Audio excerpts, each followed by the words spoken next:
A local grocery chain is launching its annual campaign to help hungry people and pets in the region. Today marks the start of Food City's 8th annual Friends and Pets in Need holiday food drive. Customers can buy specially marked bags of non-perishable food and pet products for just $15 at any Food City location. The bags should then be given to the cashier at checkout. 100% of the items will benefit local hunger relief organizations and animal shelters.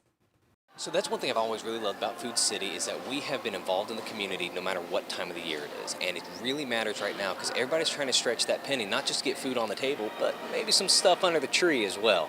And so this is really going to help out not just your regular Joe, but also some of our federal workers that are having a little bit of hard time getting what they need to get stuff taken care of.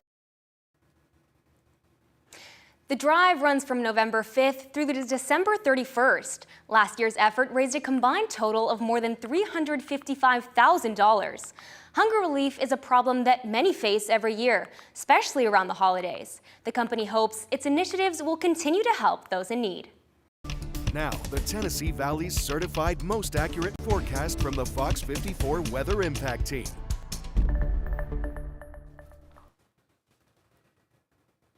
Beautiful afternoon over in Huntsville today. Plenty of blue sky. Temperatures climbed into the 70s. Valentina, what is your definition of cold? I'm from Texas, so I'd have to go 60. Anything below 60, I need a hardy jacket. A nice thick jacket. A hardy jacket. Preferably with fur inside. Okay, and it's 60. Yes. I'm kind of cold right now. I don't know about you. It was almost 80 degrees today. Well, but not in here. In here it's freezing. No, in here I keep it cold enough to hang meat. 60 though. 60. What about you? Much lower than that. 60. Okay, we're going to ponder the fact that Valentina thinks 60 degrees is cold for the next 3 minutes and 10 seconds, while I tell you that it's going to get really cold in the coming days. Now, this afternoon, it was almost 80 degrees. We saw 77 in Florence. We saw 77 Athens, Decatur. We saw 73 in Coleman. 74 was the high temperature today in Fayetteville. 74 in Fort Payne. Now, in the studio, I'm the one that gets to control the thermostat, and I keep it right around 65 degrees year-round. It's going to be colder than that outside in the coming days. A series of cold fronts are going to move through the Tennessee Valley, one on Friday, and then again as we head into Saturday afternoon. Showers and thunderstorms could impact Friday night football. We're talking about the chance of rain Friday afternoon. That could bleed into Friday evening, maybe a little bit as we head into the overnight. And then we're talking about very cold air moving into the Tennessee Valley as we head into the early part of next week. We're going to be talking about the coldest air of the season by a long shot. We're talking about our first hard freeze that is going to inevitably end the growing season. As we head into your Friday afternoon, we're talking about a slight risk for strong, marginally severe thunderstorms across northwest Alabama and then up across southern middle Tennessee, a marginal risk for severe weather everywhere else across North Alabama. But this is a very fluid forecast. I don't necessarily agree with a lot of the high-resolution models. They're struggling with this forecast as of right now, but if it were to come to fruition, the biggest concern Friday afternoon and Friday evening, definitely going to be the threat for some gusty winds. And here's why I say the high-resolution models are beginning to struggle with this. Well, they're not necessarily showing a lot. Maybe a couple of isolated showers and thunderstorms begin to develop across the Tennessee Valley as we head into the early part of Friday afternoon. But then as we head into the early part of Friday evening, not really picking up on a lot of activity. If I were to zoom this out, you would see more activity further up to the north, but a lot of that activity stays exactly there. It stays to the north. Maybe a couple of rogue showers as we head into the overnight, early into Saturday morning, but that's about it. So I'm really curious to follow new runs of models over the next couple of days and kind of see how this forecast develops and how it could impact Friday night football. Then as we head into the weekend, we're going to continue to talk about the chance for some isolated to widely scattered showers across the Tennessee Valley. Maybe that activity becomes more widespread Saturday night, early Sunday morning. I don't necessarily think that that's going to be the case. So an early outlook for Friday night football. Temperature's not a problem there.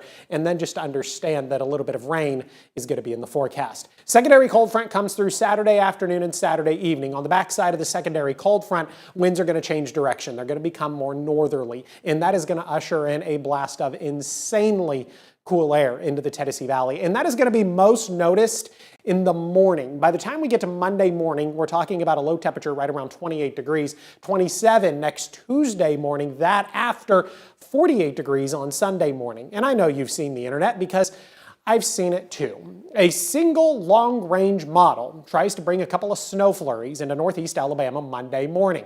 This is not to be trusted because it is a single long-range model. Have a good look at the next 7 days where we are going to be well below 60 degrees by the time we get to the back half of the 7 days. So Valentina's going to need the hardy winter coat, probably a hat, gloves, and maybe she'll even get a scarf. 56 on Sunday.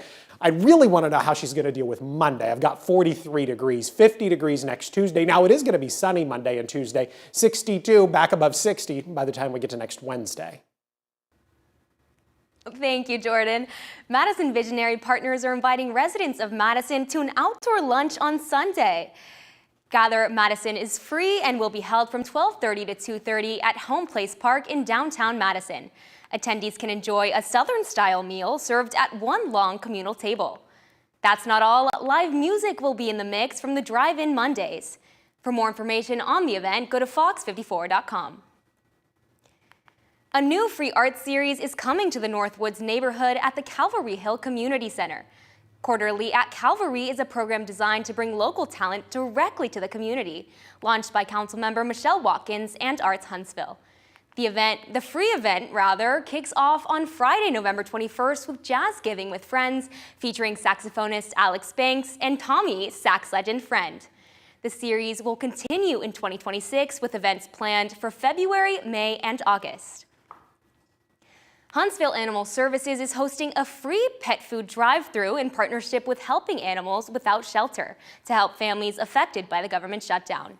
The Rain or Shine event is set for Sunday, November 16th from 1 to 4 p.m. at the Tractor Supply on Memorial Parkway Northwest. Staff and volunteers will distribute free pet food with no questions asked. For more information on this event, go to FOX54.com. Prior to the season opener, Lady Bulldog fans receiving some great news about women's coach Dawn Thornton. I'm Mo Carter, and we'll talk about that next in sports.